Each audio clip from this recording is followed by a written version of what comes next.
Okay, so I'm going to read you guys my persuasive speech for English. Tell me what you think, okay? And forgive me if I mess up, because I've been stuttering over like every word being talked to. To the agriculturalist, cannabis is a fiber crop. To the physician, it's an enigma. To the user, a euphoriant. To the police, a menace.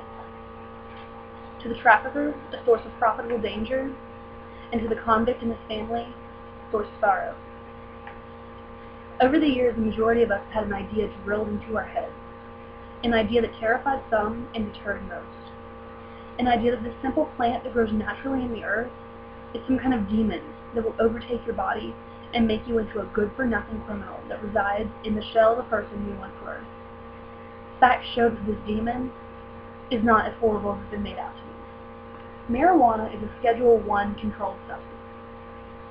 As defined by the DEA, Schedule I controlled substances have a high potential for abuse and have no currently accepted medical use in treatment in the United States.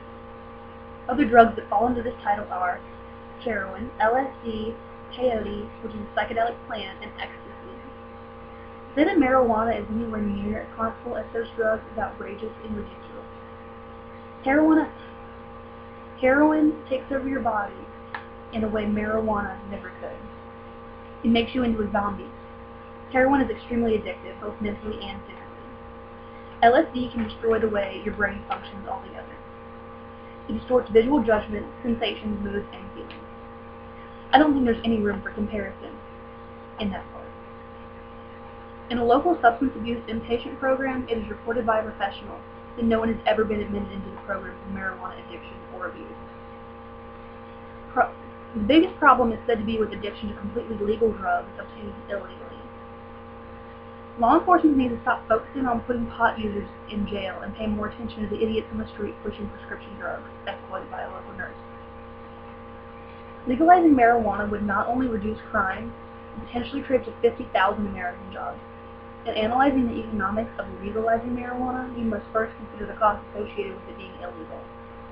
In a random selection of data, according to the Department of Justice, in the 3 months between October 2004 and January 2005, 1,777 offenders were processed for marijuana laws in the U.S.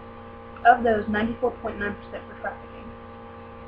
The annual cost to the federal, state, and local agencies to enforce marijuana laws is $7.6 billion of our tax dollars. That's our money being spent to put someone in jail, not for being a child molester or killing someone or robbing a bank, but selling weed. The federal government must regulate marijuana, not only to keep an unlucky guy out of jail, but to put those who smoke on occasion or every day with safety and security of knowing exactly what it is they're taking into their bodies. When in the hands of a dealer, marijuana can be laced with a number of deadly substances, such as crack, cocaine, PCP, and embalming fluid. Embalming fluid is most commonly used to preserve dead bodies. Now for the biggest debate marijuana has brought up over the years: medical use.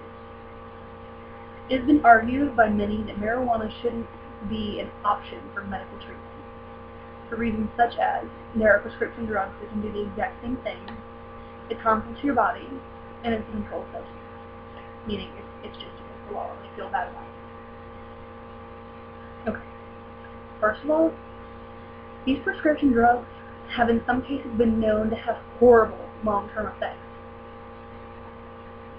They've even been known to lead to suicide and depression, like for people with depression. When used in treatment for depression, cannabis has been known to naturally increase serotonin and norepinephrine levels. Serotonin and norepinephrine are chemicals in your brain that release to make you happy. In cancer treatment, patients typically don't have much of an appetite. During chemotherapy, the cells in the body are destroyed by radiation, which makes the patient weak and most often always in pain. Marijuana can not only give you your appetite back, but also, like previously stated, increases the chemicals in your brain that make you feel good.